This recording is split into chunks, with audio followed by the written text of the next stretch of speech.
నెల్లూరు జిల్లా వెంకటాచలం మండలం చెముడుగుంటలోని ఓ కళ్యాణ మండపంలో సర్వేపల్లి నియోజకవర్గం మినీ మహానాడు కార్యక్రమాన్ని సర్వేపల్లి ఎమ్మెల్యే సోమిరెడ్డి చంద్రమోహన్రెడ్డి ఆధ్వర్యంలో ఘనంగా నిర్వహించారు. కార్యక్రమానికి ముఖ్య అతిథిగా రాష్ట్ర మంత్రి ఆనం రామనారాయణరెడ్డి విచ్చేశారు. నియోజకవర్గం నలుమూలల నుంచి భారీ సంఖ్యలో తెలుగుదేశం పార్టీ నాయకులు, కార్యకర్తలు, అభిమానులు పాల్గొన్నారు. తెలుగుదేశం పార్టీ జెండాను ఆవిష్కరించారు. అనంతరం కళ్యాణ మండపంలో నందమూరి తారక రామారావు విగ్రహానికి పూలమాలలు వేసి కార్యక్రమాన్ని ప్రారంభించారు. ఈ సందర్భంగా వారు ప్రసంగించారు. అపారమైన పరిపాలనా అనుభవంతో రాష్ట్ర అభివృద్ధికి ముఖ్యమంత్రి చంద్రబాబు నాయుడు ఎన్డీఏ కూటమి ప్రభుత్వం పనిచేస్తుందన్నారు. మాజీ మంత్రి కాకాని గోవర్ధన్ రెడ్డిపై ఎమ్మెల్యే సోమిరెడ్డి ఘాటైన విమర్శలు చేశారు. అరాచకాలకు పాల్పడిన వ్యక్తి ఈ రోజు ఫలితం అనుభవిస్తున్నాడని, 50 రోజులుగా పత్తా లేకుండా పారిపోయాడన్నారు. కాకాని లాంటి వ్యక్తిని ఉమ్మడి జిల్లా అధ్యక్షుడిగా పెట్టుకున్న వైసీపీ పరిస్థితి చూస్తే జాలేస్తుందని ఎద్దేవా చేశారు. ఈ కార్యక్రమంలో సోమిరెడ్డి రాజగోపాల్రెడ్డి, మాజీ ఎమ్మెల్యే కొమ్మి లక్ష్మయ్య నాయుడు, పోలంరెడ్డి దినేష్ రెడ్డి, డాక్టర్ జెడ్ శివప్రసాద్, పెళ్లకూరు శ్రీనివాసరెడ్డి, చేజర్ల వెంకటేశ్వర్లరెడ్డి, దావా పెంచలరావు, జెన్ని రమణయ్య తదితరులు పాల్గొన్నారు.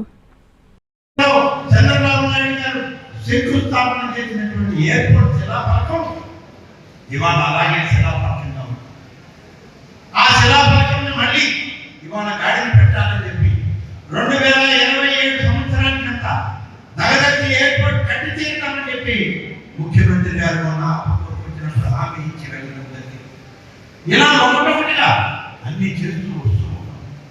కానీ ఎన్ని చేసినా ఆర్థికంగా ఇబ్బందులు ఉన్నాయి. 10.5 లక్షల కోట్ల రూపాయలు అప్పులు మనకు బాగా ఇచ్చిపోయింది గత ప్రభుత్వం. ఇవాళ అప్పులే కాదు, అప్పులు వడ్డీ కట్టలేని పరిస్థితులు ఈ రాష్ట్రంలో ఉంటే ఒకటొకటి చేసుకుంటూ వస్తూ ఉన్నాం. సూపర్ 6 కార్యక్రమాలు మొదలుపెట్టాం. ఎన్నికల్లో సూపర్ 6 గురించి చెప్పినప్పుడు అప్పుడు అనేవాళ్ళు మేమే ఇవ్వలేకపోతున్నాం, పెన్షన్లు ఇవ్వలేము, పెన్షన్లు ఇస్తే జీతాలు ఇవ్వడం లేదు, వీళ్ళు ఎక్కడి నుంచి ఇస్తారు, ఇన్ని వేల రూపాయలు పెన్షన్లు ఇస్తే ఎలా జరుగుతుంది అని. మరి వాళ్ళు మీరే చెప్పండి, ఒకసారి మీరు ఆలోచించండి. మీ గ్రామాల్లో మీరు దీని మీద చర్చించండి అని చెప్పి నేను ఏ గ్రామం నుంచి వచ్చింది తెలుగుదేశం పార్టీ నాయకుడైనా కానీ చెప్తారు. మీ గ్రామంలో చర్చించారు. 1వ తారీఖు కన్నా సరిగా ఇదే అధికార యంత్రాంగం ముందుకు వచ్చి పెన్షన్లు పంపిణీ చేస్తున్నాయా లేదా, పెన్షన్ల పంపిణీ చేస్తూ గతంలో 3,000 ఇవాళ 4,000 చేసి, 3,000 6,000 చేసి, 10,000 చేసి, 15,000 చేసి 68 లక్షల పెన్షన్లని ఇవాళ ఇవ్వడం జరుగుతూ ఉంది. 1వ తారీఖు వచ్చిన మరి ఇవాళ సాధ్యపడేదా? సాధ్యం కాదన్నటువంటి పెద్దలు వాటైతే సాధ్యం అవుతుందని చెప్పి ఎన్ని కష్టాలున్నా కష్టాలని ఓర్చి కష్టపడుతూ పనిచేస్తూ ఇవాళ పేద కుటుంబాలను ఆదుకునే ప్రయత్నం చేస్తూ ఉంది. ఇవాళ ఏం భాష మాట్లాడినా మీద మళ్ళీ మస్తాన్ బాబు ప్రెస్ కాన్ఫరెన్స్ పెట్టి నేను ఎలక్షన్ అఫిడవిట్ లో 24 నామినేషన్ వేసిన దాంట్లో 17 కేసులు ప్రెస్కి చూపించారు. 17 కేసులు. ఎలక్షన్ ముందు ఒక కేసు హైకోర్టు క్రాష్ చేసింది. 18 కేసు. నేను అబద్ధం చెప్తానా? దానికి నువ్వు వాడే భాష ఏంటి అంట నాకు అర్థం కాదు. పెచ్చినాడు భరించాడు వాడే భాష. నన్ను మాట్లాడతావు, అంతకుముందు మాట్లాడారు, తల్లిదండ్రులు మాట్లాడారు, నన్ను మాట్లాడతావు. అది ఇంత నీచమైన వ్యక్తి, ఇంత ఘోరమైన భాష మాట్లాడే వ్యక్తులు మనం చూడాలి. వాటన్నింటినీ ఎందుకు చెప్పుకుంటూ వస్తున్నానంటే ఈరోజు మహానాడు సందర్భం అయినా కూడా ఎన్నింటినీ భరించి మీరు నా వెంట నిలబడ్డారు, నేను మీ వెంట నిలబడ్డా, అందరం కలిసి మనవడితో పలికేదానిలే. ఆయన పాపం ఈ ల్యాండ్ బినామీలు చేసిన వాళ్ళు, గ్రావెల్ చేసిన వాళ్ళు, డబ్బులు అకౌంట్ ఉంటాయి కదా, ట్రాన్సాక్షన్ అవన్నీ ఎప్పటికప్పుడు చూసుకునేదానికిలే. ఎక్కడికి పోయినాడు? ఇప్పుడు ఏదో చెప్తున్నారు, మన శ్రీలంక అన్నారు, ఇప్పుడు రాజస్థాన్ అంటున్నారు, ఎక్కడున్నాడో తెలియడంలే. ఇప్పుడు నేనేమంటానంటే మొన్న టెర్రరిస్ట్ కూడా కొంతమంది దొరికారు, కానీ మనం పట్టుకోలేదు. అంత టాలెంటెడ్. అంతకుముందు నాకంత 1000 కోట్ల రాష్ట్రాన్ని పెడితే సింగపూర్, మలేషియా, హాంకాంగ్, నేను కడపలో కూర్చోడా అప్పుడు MNC ఎలక్షన్ మీటింగ్ పెట్టుకున్నా. నాకు ప్రెస్ ఫోన్ చేసి సార్ మీ మీద పెద్ద కుంభకోణం అని చెప్పేసి చెప్పబోతున్నాడు సార్, ప్రెస్కి రమ్మన్నాడు సార్, సోమిరెడ్డిది బ్లాస్ట్ చేస్తాను అన్నాడు సార్ అంటే ఆయన మొత్తంలో అయిపోయింది. నేను మీటింగ్లోనే ఉంటాను. టీవీ నైన్ రజనీకాంత్ ఫోన్ చేశాడు, ఏంటి మీరు అంటే ఇది చెప్పాడు అని అంటే ఆయన మమ్మల్ని ఇక్కడ ఉండాలంటే పొరపాటు పడుతున్నారు. అతను ఆ 4 ఇతర దేశాల్లో మీ బ్యాంక్ అకౌంట్ ప్రెస్ ముందు పెట్టాడు, మీడియం అక్కడ మీ ఫామ్ హౌస్ పెట్టాడు, మీ పొలాలు పెట్టాడు. మీ సంగతి ఏదో నాకు తెలుసు, కానీ మీరు తర్వాత మాట్లాడతామంటే అది జనంలో వెళ్ళిపోద్ది. నాకు తెలుసు, జనానికి తెలియదు రాష్ట్రంలో, ఇది కరెక్ట్ కాదు అని చెప్పి ఏం చేయమంటావని అడిగాడు. ఫస్ట్ కడపలోనే ప్రెస్ వాళ్ళకి ఇచ్చేసి ముందు ఖండించండి, తర్వాత కావాలంటే మీరు హైదరాబాద్కి రండి అని చెప్పాడు. ఆమె కడపని పిలిచి, అయ్యా నువ్వు నా 1000 కోట్లు కాదు 100 కోట్లు అన్నాడని చూపించు, నువ్వు సిబిఐ ఈడీ ఎవరు చేత కావాలంటే వాళ్ళ చేత నా మీద కేసులు పెట్టి చేసుకో, నేను ఆయన ప్రిపేర్డ్ అని చెప్పి తర్వాత హైదరాబాద్కి పోయి మళ్ళీ నెల్లూరుకి వచ్చి ఆ పార్టీ గోసుబాలు పెట్టుకొని ఎప్పుడో సుప్రీంకోర్టు పేరు మీద బయటకు వచ్చాడు. మళ్ళీ ఇప్పుడు అదే ఆయన జిల్లా అధ్యక్షుడు. ఒక జిల్లా అధ్యక్షుడు ఇన్ని రోజులు పారిపోతే నేను అదనం బెదరను హైదరాబాద్ ఉండాలని వాడికి అందుకంటే దిక్కు లేదా? ఇంకో మంచి నాయకుడిని జిల్లా అధ్యక్షుడిగా పెట్టుకునే పరిస్థితి నీకు లేదా? ఆ జగన్మోహన్ రెడ్డికి ఇటువంటి వాడే కావాలా? కల్తీ మద్యంలో 5 మంది చనిపోయినారు ఇక్కడ, ఆయనకి మంత్రి ఇచ్చాడు, ఇప్పుడు ఆయనకి జిల్లా అధ్యక్షుడు ఇచ్చాడు జగన్మోహన్ రెడ్డి. ఇదేంటో మనకు అర్థం కాని పరిస్థితి. ఏదేమైనా సరే నేనేమంటానంటే చేసిన పాపాలు అనుభవించడం తప్పదు. నిన్న నేను మరుపూరు పోయా, పోతే 57 ఎకరాలు ఒక కుటుంబానికి, ఇన్కమ్ ట్యాక్స్ కట్టే కుటుంబానికి 27 ఎకరాలు ఇంకో కుటుంబానికి, కలిసి 84 ఎకరాలు 2 కుటుంబాలకి నువ్వు రికార్డ్స్ మార్చిస్తే నీ వల్ల, నీ డైరెక్షన్ వల్ల దాన్ని షేర్ పెట్టుకున్నాడు. వీరవసంతులు ఆయన సస్పెండ్ అయిపోయినాడు కదా. ఒక బిఆర్ఓ, ఒక ఆర్ఐ ఎప్పుడు సంతకాలు లేకుండా, ఒక సర్వే సంతకం లేకుండా, ఒక్క వీరవసంతులు ఆయన 84 ఎకరాల సంతకం పెట్టాడు కదా.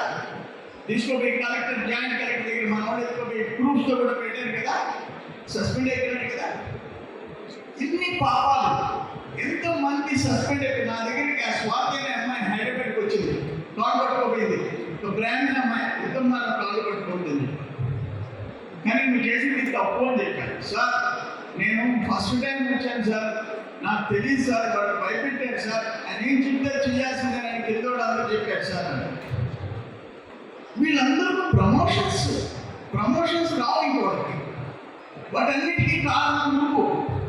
ఒక అయిపోయిన తర్వాత 91 జిల్లా అధ్యక్షుడు సారా వ్యతిరేక ఉద్యమంలో ఎన్టీఆర్ గారిని తీసుకొచ్చాం. భారీ బహిరంగ సభ బిఆర్ కాలేజీలో, భారీ బహిరంగ సభ, మహిళా సదస్సు మన ఇంట్లోనే ఉన్నాడు. అక్కడి నుంచి వచ్చి ఏసీ స్టేడియంలో మహిళా సదస్సు. ఎన్టీఆర్ గారు ఆయన నాకు ఒకటి గుర్తుంది, జిల్లా అధ్యక్షుడు కూర్చున్నప్పుడు ఒక మాట అనేవాడు, చూడండి బ్రదర్ని చూసి నేర్చుకోండి అనేవాడు. నన్ను చూపించి ఎట్టు పోరాటాలు చేస్తారు నేర్చుకున్నాను. గోదావరి జిల్లాలో జిల్లా అధ్యక్షుడు కూర్చున్నప్పుడు ఆయన కామెంట్ చేసేవాడు, పెద్ద ఇవన్నీ మర్చిపోలే. ఆయన మన ఇంట్లో బస్ చేశాడు. తమాష ఏంటంటే లక్ష్మీబాబు గారు కూడా వచ్చారు. నెక్స్ట్ డే మహిళా సదస్సు.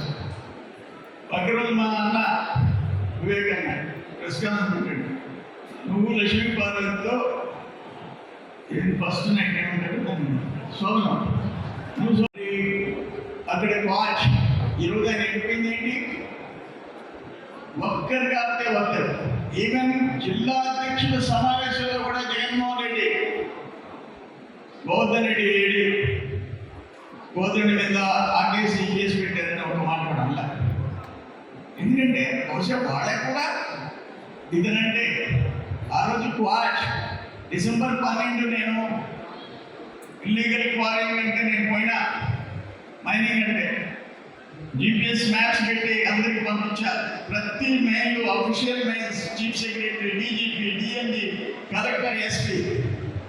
మళ్ళీ 7వ తేదీ హైకోర్టు ఆర్డర్ వచ్చిందని ఆ ఎక్స్ మైనర్ ఓనర్ వాళ్ళ బ్రదర్ వచ్చి 16వ తేదీ ఉదయం 4 వచ్చి కంప్లైంట్ పెట్టుకున్నాను.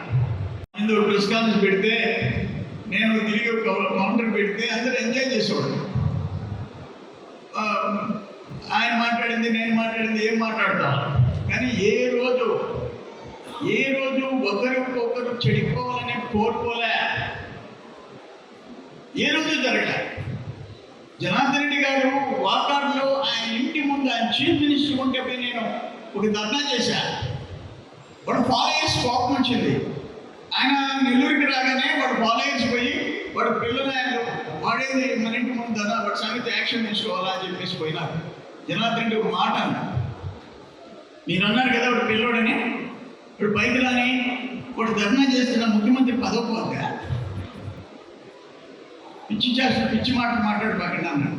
ఆ రోజు అది ఆ సంస్కృతి, సంస్కారం, కల్చర్ రాజకీయంగా పోరాడుకున్నాను. కానీ వివేకానంద రెడ్డి గారు హైదరాబాద్లో పెళ్లికి వస్తే ఓల్డ్ ఎమ్మెల్యే క్వార్టర్స్లో సింధు కనపడితే పాప భుజం మీద చేసుకొని నీ పెదనాయనమ్మ అని చెప్పేసి అన్ని మర్చిపోరు పిలికారు.